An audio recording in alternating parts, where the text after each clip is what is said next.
মই প্ৰথমতে আপোনালোকক ধন্যবাদ জনাইছোঁ।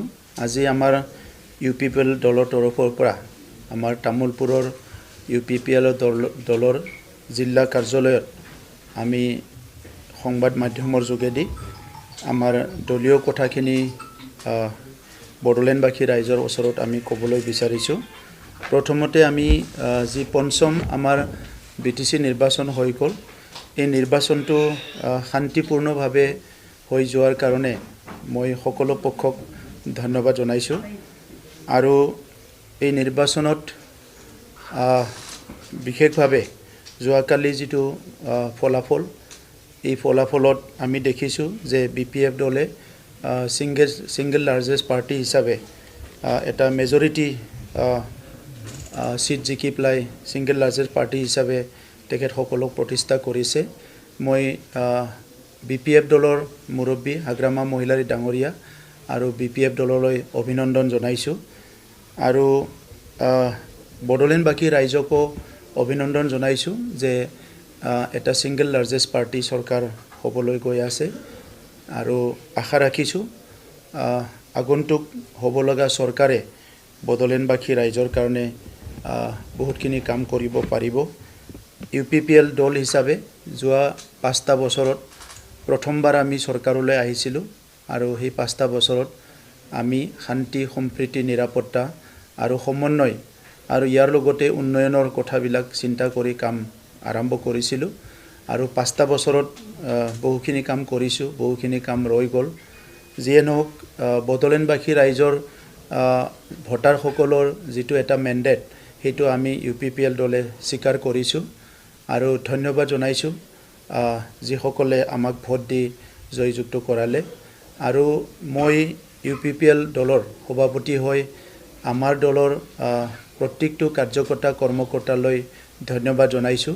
তেখেতসকলে খুব শৃংখলা পদ্ধতিৰে খুব ডিচিপ্লিনৰ মাজেৰে যোৱা নিৰ্বাচনত নিৰ্বাচনী প্ৰচাৰ চলাইছে। আমাৰ 40জন প্ৰাৰ্থী খুব সুন্দৰকৈ নিৰ্বাচনী প্ৰচাৰত অংশগ্ৰহণ কৰিছে। বড়োলেণ্ডবাসী ৰাইজৰ হয়তো বহুত মনৰ কথা যোৱা সময়ত আমি বুজিব পৰা নাই বা ক'ৰবাত নহয় ক'ৰবাত কিবা এটা ৰৈ গৈছে, যাৰ কাৰণে আজি আমাৰ ফালে যিটো মেণ্ডেট আশা কৰা ধৰণে নহ'ল, কিন্তু যিটো আহিছে সেইটো আমি একচেপ্ট কৰিছোঁ। আৰু UPPL দলে যিহেতু বড়োলেণ্ডৰ 35 লাখ জনসাধাৰণৰ কাৰণে জন্ম পোৱা দল, অনাগত দিনত আমাৰ কথাবিলাক আমি সংশোধনী কৰি আমাৰ যি লক্ষ্য আৰু উদ্দেশ্য আছে সেইটো আগত ৰাখি আমি কাম কৰি যাম। আৰু আগন্তুক হ'বলগীয়া যিটো চৰকাৰ, নতুন চৰকাৰ, বড়োলেণ্ডবাসী ৰাইজৰ স্বাৰ্থত যেতিয়াই কিবা এটা তেনেকুৱা ইছ্যু আহে বা বিষয় আহে, সেই চৰকাৰখনক আমি সমৰ্থন কৰি যাম। আৰু বিশেষভাৱে 2020 চনত আমাৰ বড়োলেণ্ড শান্তি চুক্তি হ'ল। এই চুক্তিখন ৰূপায়ণ কৰাৰ ক্ষেত্ৰত আমি নতুন গভৰ্ণমেণ্টক আহ্বান কৰিম আৰু তেখেতসকলক আমি সদায় যেতিয়া প্ৰয়োজন তেতিয়াই আমি চুক্তি ৰূপায়ণৰ ক্ষেত্ৰতো আমি সদায় তেখেতসকলৰ লগত থিয় দিম। আৰু কেন্দ্ৰীয় চৰকাৰ, ৰাজ্য চৰকাৰক আহ্বান জনাম যে বড়োলেণ্ড চুক্তিখনৰ বাকী থকা দফাখিনি অতি শীঘ্ৰে যাতে ৰূপায়ণ কৰে। আৰু বড়োলেণ্ড অঞ্চলত UPPL দল যি উদ্দেশ্য লক্ষ্য লৈ পেলাই জন্ম হৈছে, এই উদ্দেশ্য লক্ষ্যটো আগত ৰাখিয়ে অনাগত দিনতো আমি কাম কৰি যাম। আমাৰ নেতা কৰ্মীবিলাকে কাম কৰি যাব, আমাৰ MLA MP সকলেও কাম কৰি যাব। আৰু অনাগত দিনত যিটো আমাৰ এজেণ্ডা আছে, এই এজেণ্ডাবিলাকক আমি অধিক গুৰুত্ব দি পেলাই কাম আৰম্ভ কৰিম আৰু বড়োলেণ্ড ৰাইজৰ লগত সদায় দুখে সুখে আমি থাকিম। এই কথাটোকে আজি আপোনালোকৰ জৰিয়তে UPPL দলৰ আজি এই আমাৰ সংবাদ মেলত আপোনালোকক জনাইছোঁ। বৃহৎ এটা আচলতে ব্যৱধানত UPPF যোগদান কৰিলে, এই ক্ষেত্ৰত আপোনালোকে ব্যৰ্থতাৰ কি কাৰণ এই মুহূৰ্তত বিচাৰি গৈছে? এইটো আজি ক'ব লাগিব, গণতন্ত্ৰত ৰাইজে ৰজা আৰু ৰাইজৰ মেণ্ডেটটো মানি ল'ব লাগিব। UPPL দল হিচাপে 2015 চনত জন্মগ্ৰহণ কৰিছে আৰু তেতিয়াৰ পৰা আমি যিমান পাৰোঁ চেষ্টা কৰিছোঁ ৰাইজৰ লগত থাকিবলৈ, দুখে সুখে আমাৰ ৰাইজৰ কাম কৰিবলৈ, সকলো শ্ৰেণীৰ ৰাইজৰ কাম কৰিবলৈ আমি প্ৰয়াস কৰি আহিছোঁ।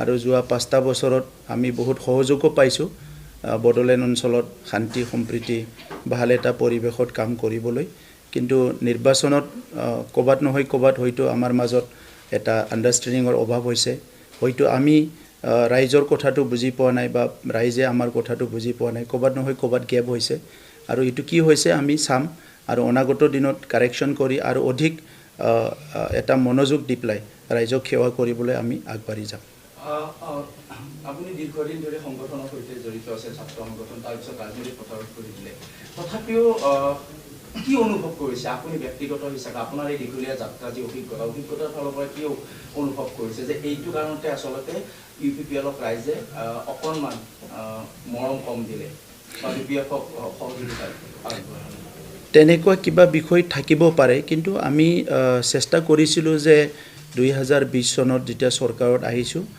প্ৰথম প্ৰায়ৰিটিত আমি লৈছিলোঁ যে বড়োলেণ্ডত শান্তি স্থাপন কৰিব লাগে আৰু শান্তিটো আমি প্ৰায়ৰিটিত লৈ সকলো জনগোষ্ঠীৰ লগত সহযোগ কৰি বা সকলোৰে লগত যোগাযোগ কৰি পেলাই একেলগে আগবাঢ়ি যাবলৈ শান্তি প্ৰতিষ্ঠা কৰিবলৈ চেষ্টা কৰিছোঁ আৰু এই কামখিনিত আমি অধিক গুৰুত্ব দিছোঁ কাৰণ 30-40টা বছৰ পৰিৱেশটো বেয়া আছিলে ছেকেণ্ড আছিলে নিৰাপত্তাৰ কথা এটা সময়ত বড়োলেণ্ড বুলি ক'লে অলপ নিৰাপত্তাহীনতাত চবে ভোগে তেনেকুৱা চবৰে মুখে মুখে কথাটো আছিলে সেইকাৰণে আমি চেষ্টা কৰিছোঁ যে আমাৰ সময়ত কোনো এটা অঞ্চলত কোনো এটা স্থানত তেনেকুৱা অপ্ৰীতিকৰ বা এনেকুৱা অঘটন নহয় সেইটো চাব লাগে তৃতীয় আছিলে সমন্বয় যে আমাৰ মাজত অলপমান গেপ হৈছিলে জাতি জনগোষ্ঠীৰ মাজত সমন্বয়টো ঘূৰাই আনিবৰ কাৰণে আমি প্ৰয়াস কৰিছিলোঁ আৰু কাম কৰিছিলোঁ আৰু তেনেকুৱাই যিটো উন্নয়ন এই উন্নয়নটো গ্ৰাছৰুট লেভেলৰ উন্নয়ন আৰু নতুন আন্তঃগাঁথনি আৰু নিড বেছ ইনফ্ৰাষ্ট্ৰাকচাৰ তেনেকুৱা চাই পেলাই আমি কাম আৰম্ভ কৰিছিলোঁ আৰু সেই কামটো আমাৰ বহুত কাম জাষ্ট আৰম্ভহে হৈছিলে বহুত কাম আমি ইতিমধ্যে ৰিজাল্টো ওলাইছে বা সফলো হৈছোঁ ইয়াৰ ভিতৰতে ক'বাত নহয় ক'বাত কিবা এটা গেপ ৰৈ গ'ল যিটো হয়তো আমি বুজি পোৱা নাই বা জনগণে বুজি পোৱা নাই ক'বাত নহয় ক'বাত এটা গেপ ৰৈ গৈছে